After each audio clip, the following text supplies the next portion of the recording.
All right. Hello, my friends, and welcome to 2025. I'm excited to be back. Took a little bit of a break over the holidays, but today we are going to talk about the desire to get better and recover and the desire to get rid of symptoms and how those two things are not the same. And more importantly, by assuming that the desire to get rid of symptoms is a desire to recover, paradoxically will keep you trapped. And so this is a nuanced topic, but I think it's very, very important to understand. So before we dive in, for those of you that don't know me, my name is Matt Codde. I'm a licensed clinical social worker and the founder of Restored Minds. And if you're looking for help on your journey to recovery from OCD, anxiety, or things like chronic pain, which is looped into a lot of this work, please check out the links in the notes, or you can head over to restoredminds.com. We have some great resources for you to get started. You can also fill out an application to be a part of our program. And if you are benefiting from this show, please help us out by liking, subscribing, and leaving a nice little review on iTunes and Spotify. So with that said, let's go ahead and dive in.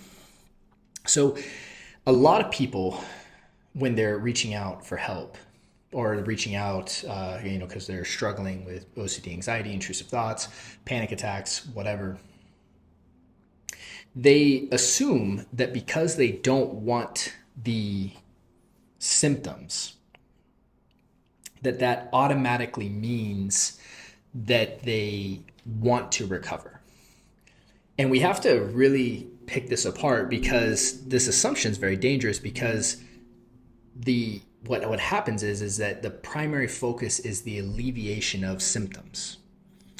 And so what you'll see with someone who desires to alleviate symptoms, you'll hear them say things like, oh, well, I was doing really well and then I fell back in, or I had a good week and then I didn't, and then I go up and down, right? I had some symptoms, now I don't, now I'm feeling good, and so now I'm not going to do anything, and now I don't have them, and now I'm going to do this. And their whole life becomes dictated about the symptoms, their assessment on how they're doing, their judgment on how they're feeling. It's all about symptoms, symptom management. Am I having intrusive thoughts? Am I having anxiety? Am I having this? Am I experiencing this? And that's the evaluation. Where someone who wants to recover really takes a deeper understanding of the problem. The symptoms are merely a part of the issue, right? The issue itself is this wheel that we get stuck in, right? So we recontextualize the problem altogether, and we realize that in order to alleviate the symptoms, we have to alleviate the actual problem of the wheel, right? Which often means confronting the symptoms directly and not running from them and doing these compulsions and doing work that actually involves the long-term healing. So, and because saying that I don't want symptoms, so that means I want to recover. It's kind of like someone saying, hey, I don't like being poor, so that automatically assumes that I want to be rich. And it's like, well, no, those things are very different. Not wanting to be poor and wanting to be wealthy are very different paths, you know? Because if you just don't want to be poor, in that case, you'll do whatever you need to kind of meet ends meet. It doesn't at all put you on the trajectory to build wealth in your life. So same thing here, is that by not wanting symptoms and not wanting to experience symptoms, that doesn't just equate to that means that I want to recover, and that means that my intentions are putting me on the right path, because they're usually not. In fact, generally speaking, not wanting symptoms, being adverse to symptoms, causes you to go do compulsions that prevent you from recovering. And this is so subtle, but so important that we understand that, because if our focus is the symptoms, and we're not focused on the cause, which is the loop itself, our judgment, our reaction, our assessment of our feelings in our body, thoughts in our mind, how we're appraising and perceiving that whole experience. If we never work on that, then when you're just going to be at a prisoner of symptoms that just vary in your life. You're going to have this, oh, well, I go in these cycles where I spin out for 3 months and I feel a little bit better, and then I do this. And this is why a lot of people will stay in OCD and anxiety for long periods of time, even their whole life. They'll just kind of go in and out because they assume the symptom is the problem. And it's not. It's uncomfortable. Sure, but it's not the problem. The problem is this loop that forms. And if you don't understand that, and if you aren't working at it from a loop perspective, again, you'll be a prisoner to symptomology, and you'll feel very out of control and very chaotic in your life, because your life is going to be, you're going to perceive that this is something totally out of your control. Or when you work at this from a loop perspective, you work at it from a way in which you really can dismantle the loop. You can dissolve the loop, in fact. And that's within your power. And when you really grasp that, working towards recovery, working at recovery itself is very different than working to get rid of or not wanting symptoms. And that's why the desire to recover and the desire to not have symptoms are not the same thing. They're actually in many ways somewhat opposites.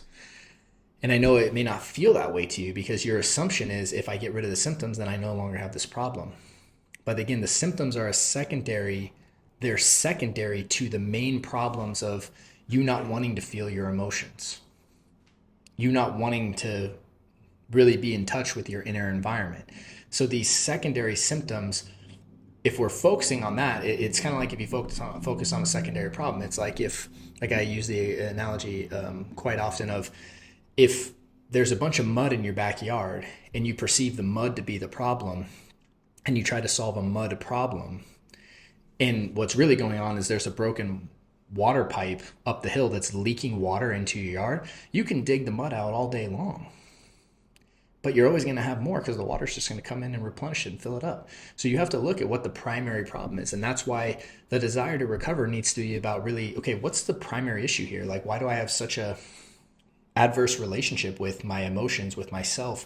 Why do I run from this? Why do I do these compulsions? Why do I, like, really the willingness to understand what's going on underneath the surface and confront that and change the beliefs, change the identity structures, change your perception of emotion, change your energy level, all of this stuff that we talk about in taking back control, right? So hopefully this is helpful, just understanding this nuance. Again, I think it will help you shine a light on where you really are. Are you someone who desires not to have symptoms, or are you someone who really desires to recover? And making that jump in someone who's saying, hey, I actually want to recover because I realize this is taking my life over. This is preventing me from living the life I want to live. This is limiting me in my relationships, in my work, in my ability to enjoy life. Then you have to move to the desire to say, I need to recover from this to really live how I want to live. And with that, again, I hope this was helpful. I hope it served you. If you're looking for help, check out the links in the notes, or head over to restoredminds.com, as we are happy to help you. And with that, I wish you a great day, great week, and I look forward to seeing you on the next episode.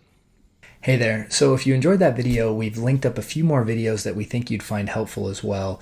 And if you have found this helpful, we'd really appreciate your support by liking and subscribing. And if you're looking for help and guidance, please check out restoredminds.com, as we have several options for you to get started. See you guys soon.